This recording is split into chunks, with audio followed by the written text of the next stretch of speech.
All right, Shalom. All praises to Yahweh, Ba'ashem, Yahushai, Ba'ashem, Rakakwadash. Double honors to the apostles and elders of Great Millstone, and peace and blessings to the 144,000 and the rest of the elect.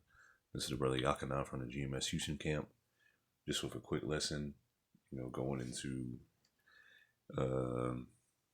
Babylon the Great's, pollution of the waters, via microplastics, which this is you got microplastics everywhere, not just in your drinking your bottled water, in the waterways, in the coast, in the rivers, in your faucets. It's everywhere. But these microplastics, they have detriments to your health. They mess up your kidneys, they mess up your livers. Your body can't process these things, and they really destroy you. And it's like an invisible killer because you can't see microplastics. You gotta they're microplastics. You can't see micro things, but these things have an effect on your health. They affect your fertility, the way your body functions, the way your brain functions, and these are uh, highly toxic, destructive to your body. But for whatever reason, the Babylon the Great uses these things, probably because of this. But these things are going to be used against Babylon, as our Lord willing get to further in the lesson. But this is Sirach chapter 39 and verse 26. The principal things for the whole use of man's life are water, fire, iron, and salt, flour of wheat, honey, milk, and the blood of the grape, and oil and clothing. So these are the basic things. This is what you need. Matter of fact, let's look at that word for principle. Because while it should be obvious, but I just like to look up all these things. It says, well, this is going into Proverbs 4 and 7, but it says wisdom is the principal thing, and it says meaning it is the highest priority for life. Wisdom, and that's beautiful. Wisdom, because this earth is not ruled by wisdom right now. Matter of fact, let's see if I can go back.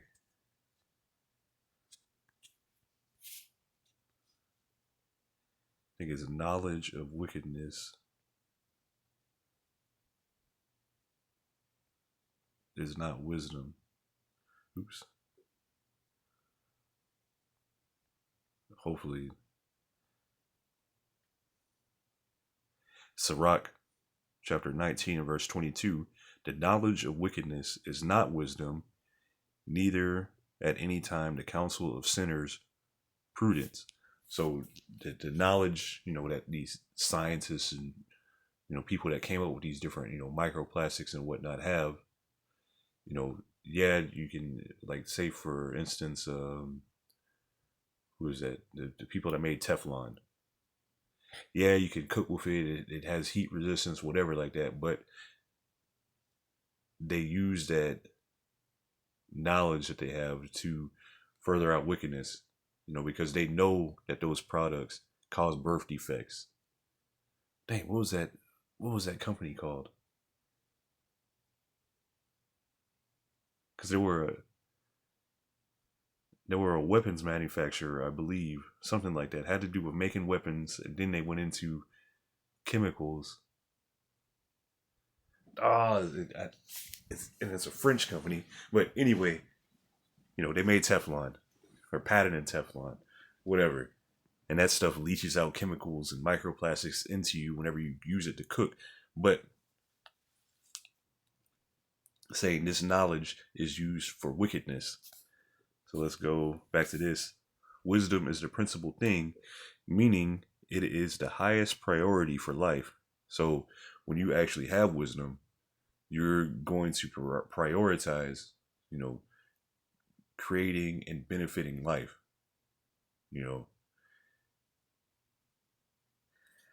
Enabling effective use of knowledge to overcome challenges, gain understanding, and ensure success.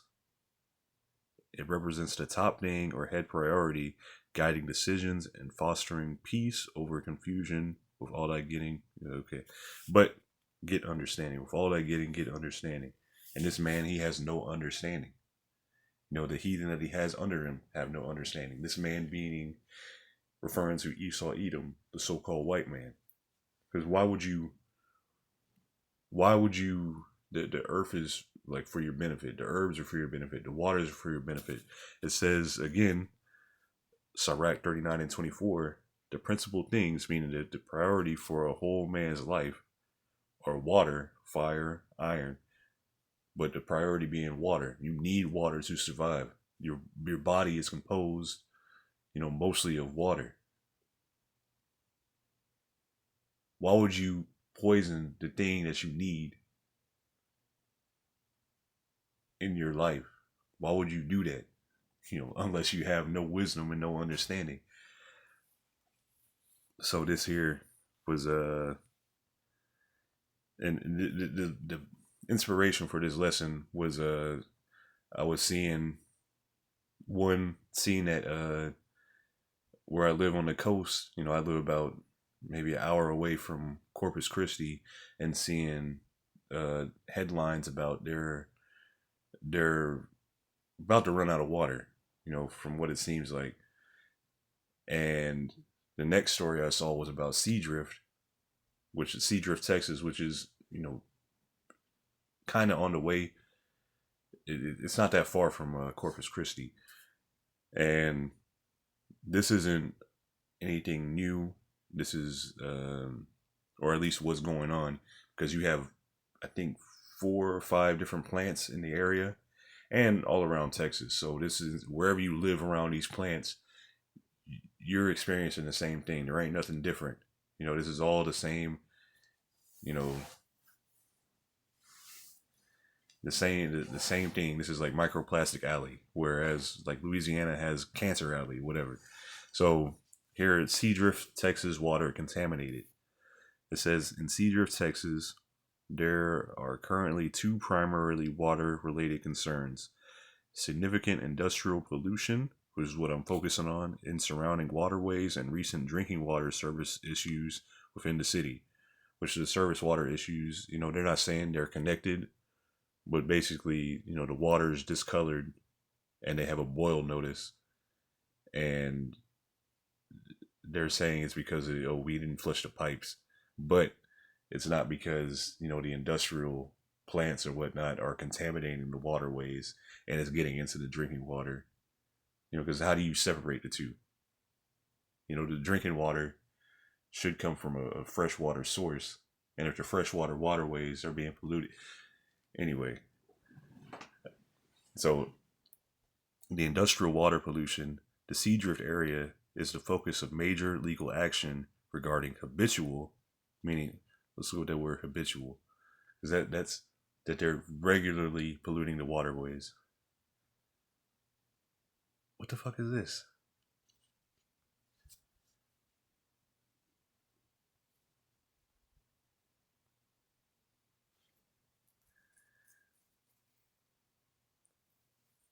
Habitual describes actions done regularly, repeatedly, or by force of habit, often implying a deep ingrained customary behavior.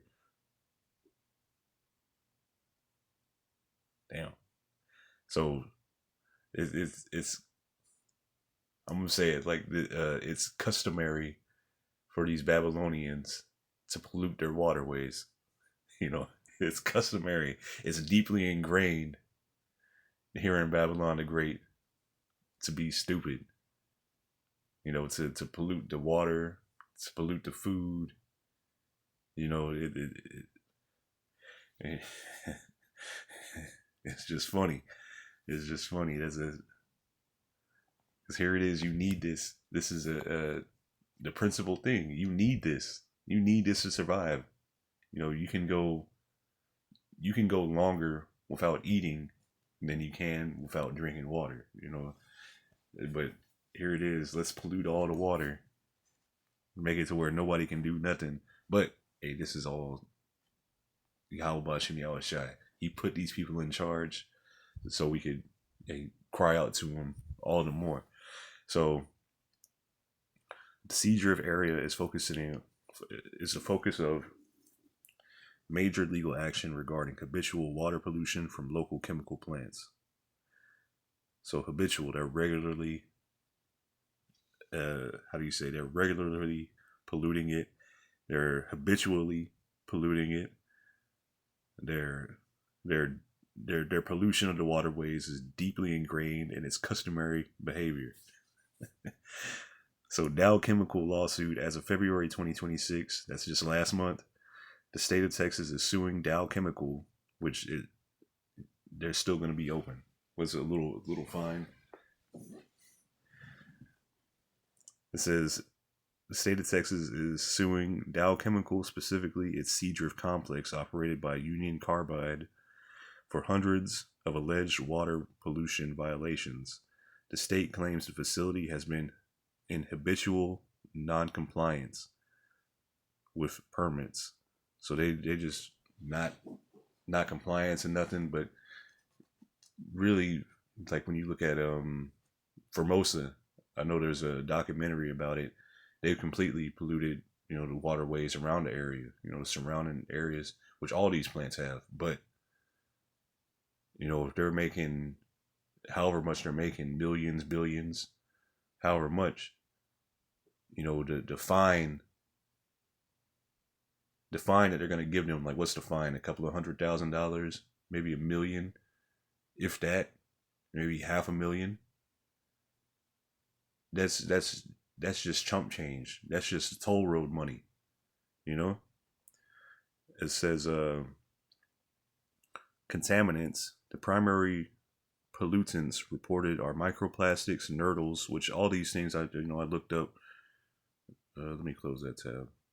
So nurdles are the little plastic beads. So nurdles are lentil size, 5 millimeters or less, plastic pellets that serve as the raw material for manufacturing almost all plastic products made from fossil fuels. These mermaid tears, they even gave it a little cute name, a mermaid tear. Oh, are major persistent form of microplastic pollution resulting from spills during industrial transport and manufacturing. So these are major things, and these are used for all the products that you see. Everything that you see, from your water bottles. I'm looking at the water bottle right now. Even the little candies. Everything that you see around you, is made from plastic, and it comes from these little pellets. And I'll show you another one. Hopefully an image will pop up. See, like this. It looks like little plastic beads and whatnot. That's all in the waterways, and then they break off into smaller pieces. Looking like salt or sand. You got these two.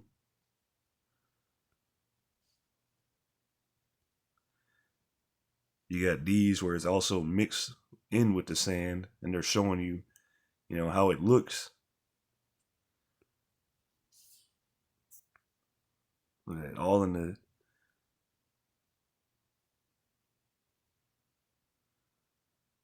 says nurdles, the worst toxic waste you've never heard of, and it's all in the fish's mouth.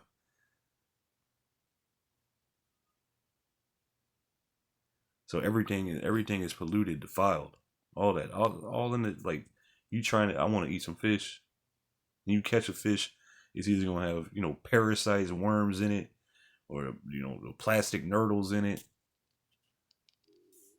All kinds of. This is madness.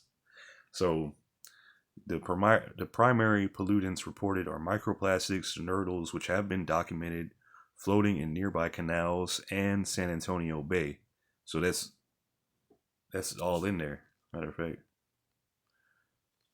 where is San Antonio Bay?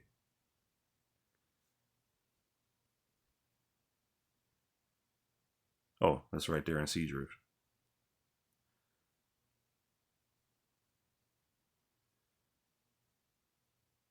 Okay, that's fine. So other, so that basically, this is one plant. There's other plants up the river. There should be, I haven't checked, but you have other rivers and you have other plants that all these, plants are, built around the rivers or nearby, water uh, courses. So this ain't the only place. This is a major thing. This is happening all over the country and all over the world. So other allegations include unpermitted discharges of suspected carcinogen. Slovakia is Other allegations include unpermitted discharges of suspected carcinogens like 3 and 4 benzo fluoroethane and hexachlorobutadiene. You can't even say hexablurophenane thing right. But I got these two. So here, hexachlorobutadiene, however you say it. That's anyway, a colorless heavy fluid with a turpentine like odor. So this is a turpentine like odor. It has no color. It kind of looks like water, but it smells bad. If you ever smelled turpentine, that shit smells terrible. Primarily generated as a byproduct in chlorinated hydrocarbon productions. It is a hazardous, persistent, bioaccumulative, and toxic chemical used historically as a solvent and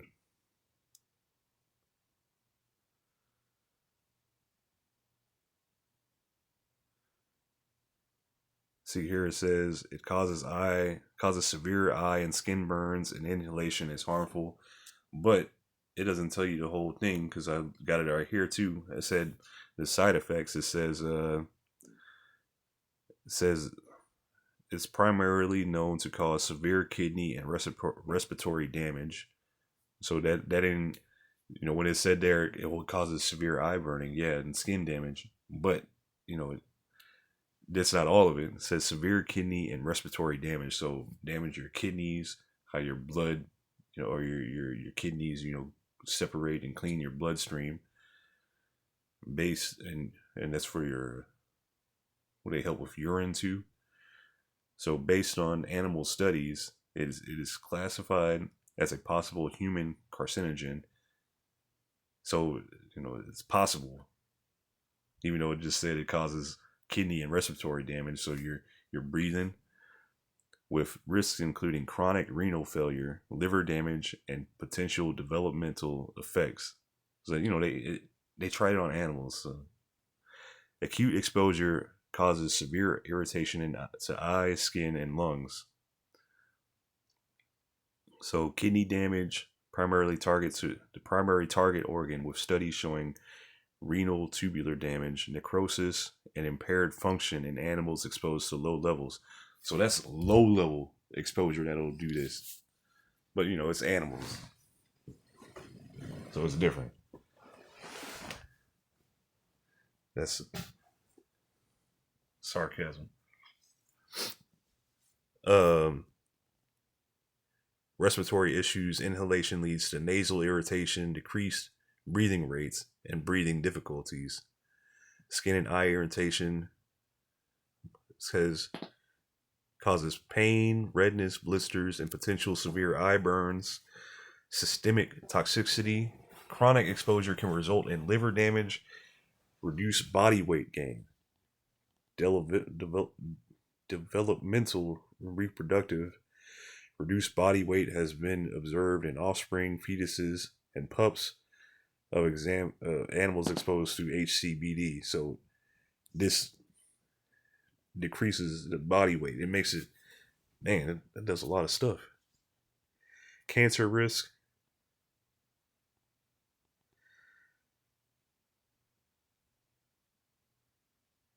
Anyway, hey, moving to the next one.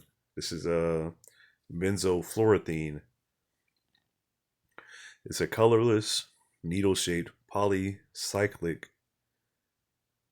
aromatic hydrocarbon formed during the incomplete combustion of organic materials as a as a carcinogenic environmental pollutant.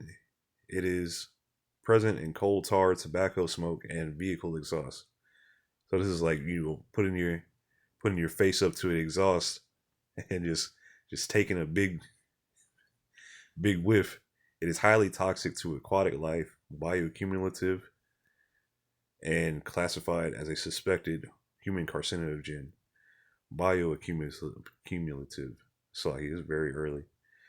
Bioaccumulation is the gradual buildup of persistent chemicals such as heavy metals, mercury, lead, and pesticides in a living organism faster than they can be eliminated.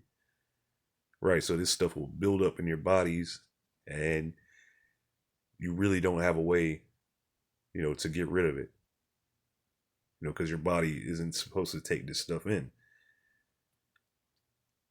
It occurs through absorption from air, water, or food, often storing toxins in fatty tissues. So this stuff will get stored in your fat cells, in the fat tissues. It'd be hard for you to lose weight. But hey, there's ways to flush toxins through your body. The herbs of the earth. But so this is one of the things also that's in the waterways. So the side effects include basically the same thing: cancer risk. There's a cancer risk. It has irritation, the same thing: organ damage, respiratory issues. Genetic damage can cause genetic defects.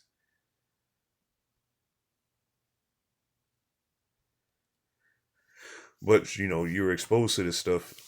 Really, hey, this stuff is killing you. But there's no way to put your finger quotes up to prove it.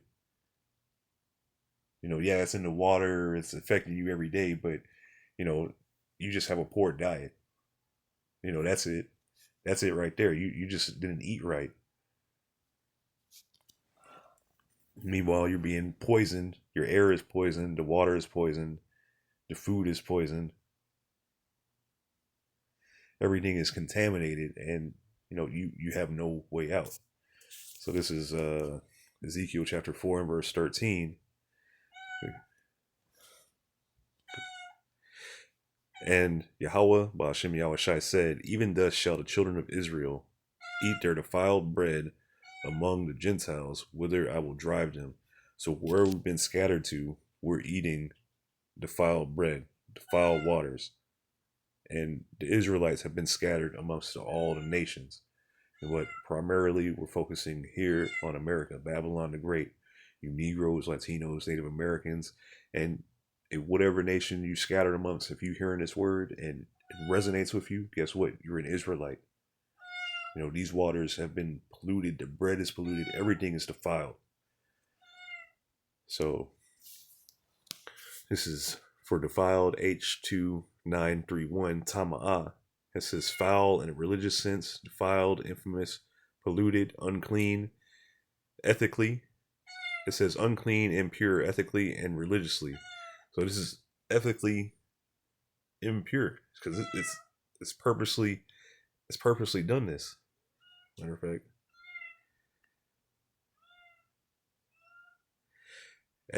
acting ethically means behaving in an honest, fair, and principled manner, often aligning with moral standards or professional codes, even when unobserved.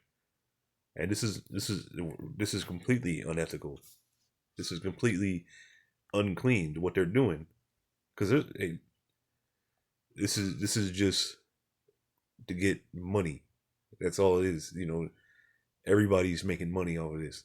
The plastics industry, they're making money selling their plastics, and the medical industry, which is not medical information, but you're making money off of this. Everybody's making money off of this because you get an infinite amount of patients coming in. That's money walking right in the door. You can get them on treatments, get them on chemo, whatever. Run through all this ridiculous stuff. And meanwhile, the problem is right there. Cut that, shut down these plants, get them out of the way, stop polluting the earth, stop polluting the people. But hey, that's not gonna happen. Not from them anyway. So, hey, the earth is defiled. Let's see what I had right here.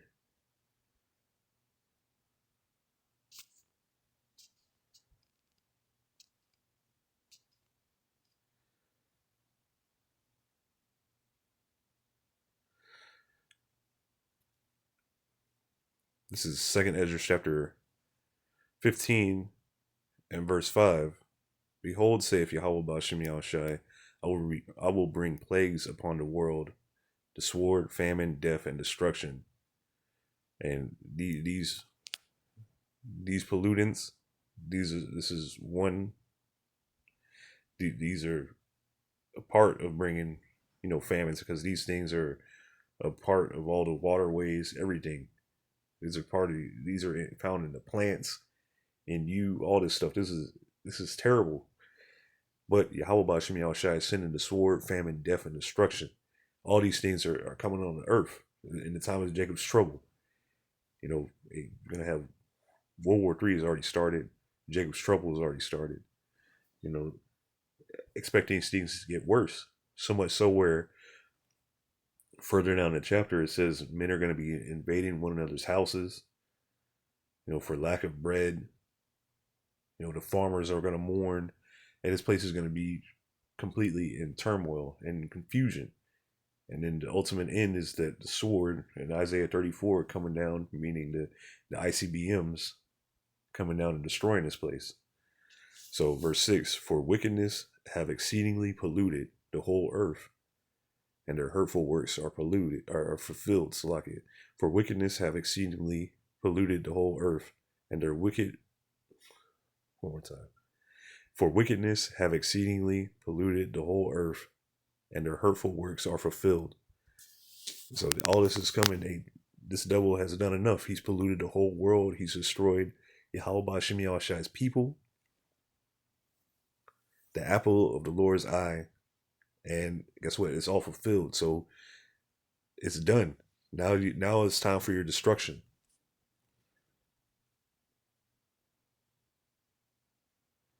It says, I will hold, therefore thus saith the Lord, I will hold my tongue no more as touching their wickedness, which they profanely commit, neither will I suffer them in those things, in which they wickedly exercise themselves.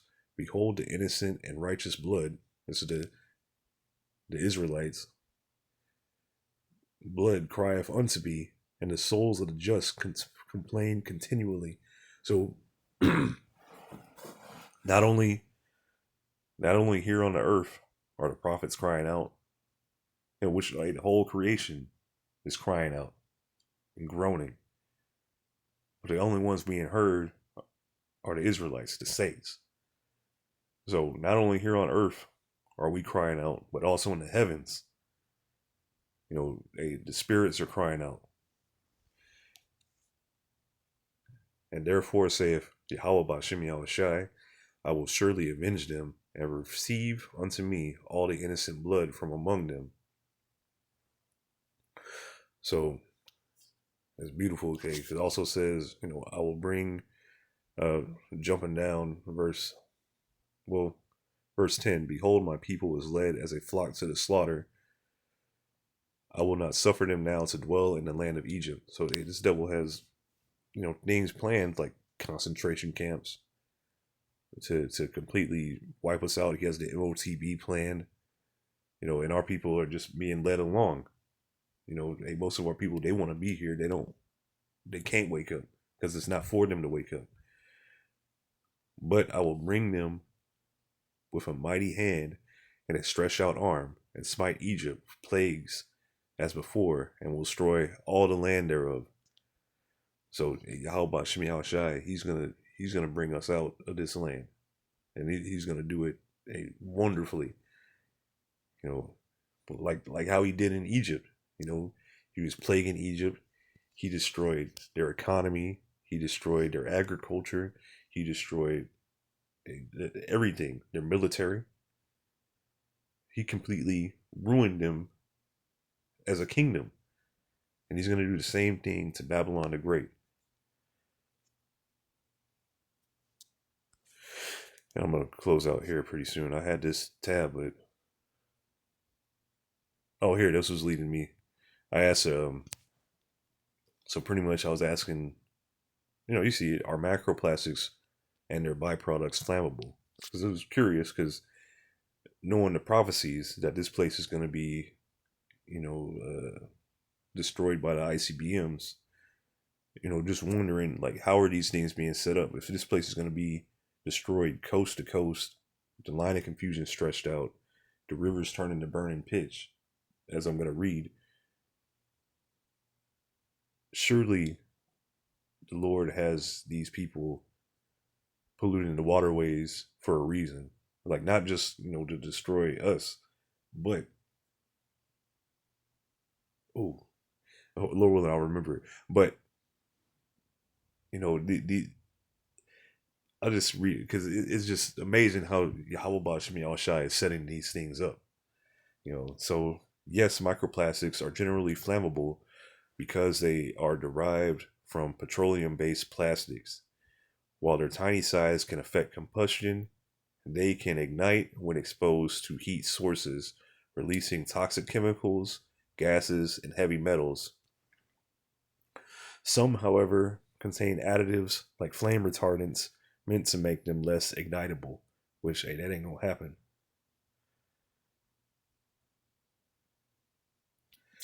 Ain't nothing gonna survive this. So this is Isaiah 34.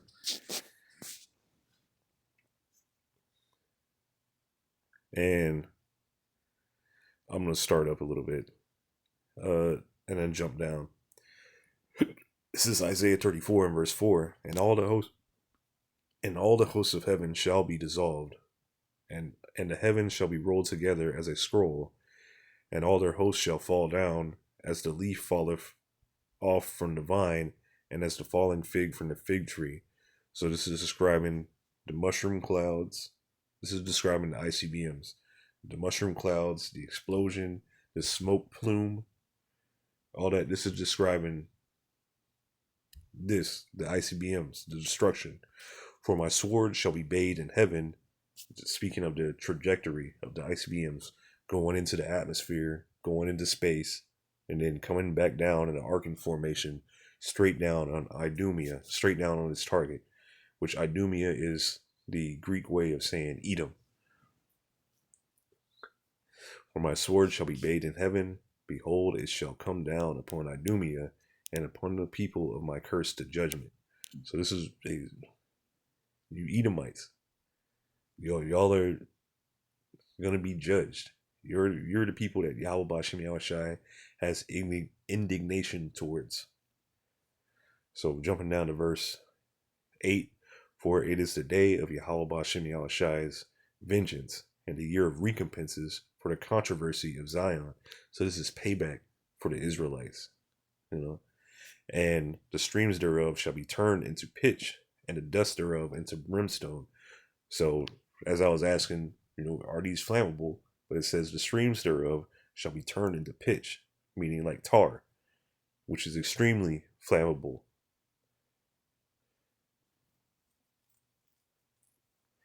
Oh, here we go.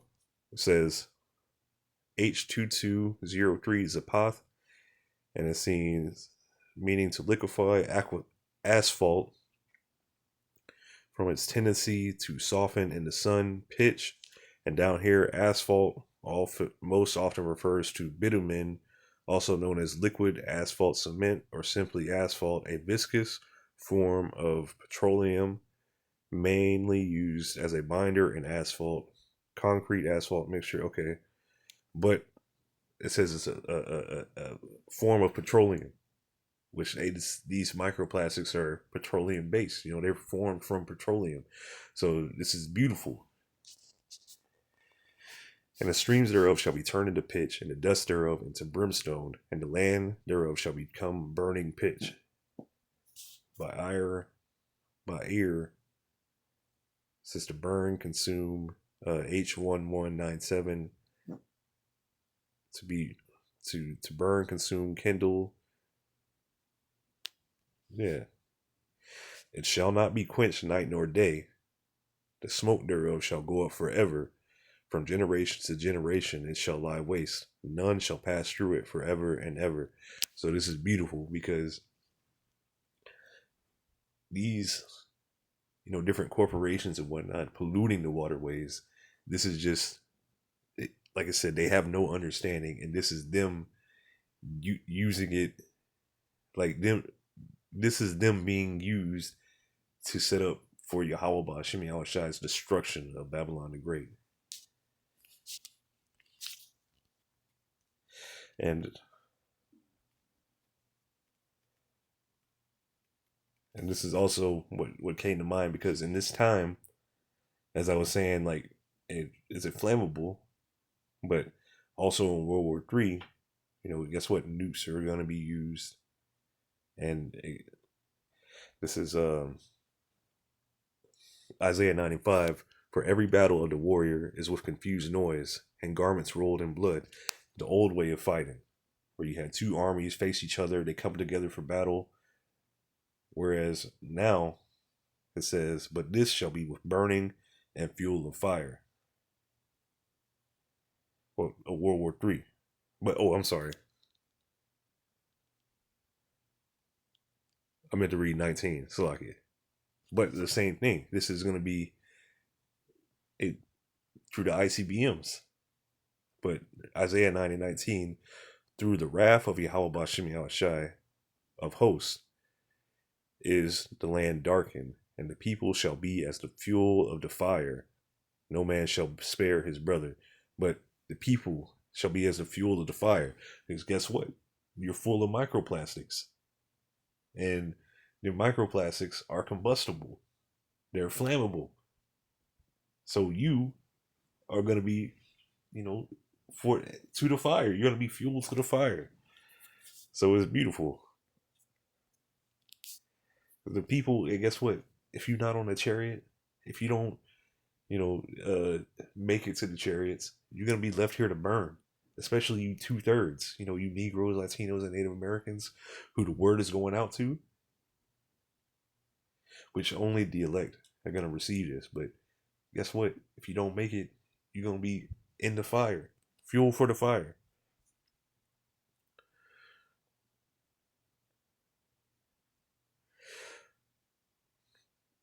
So after this destruction, and guess what? This land is destroyed.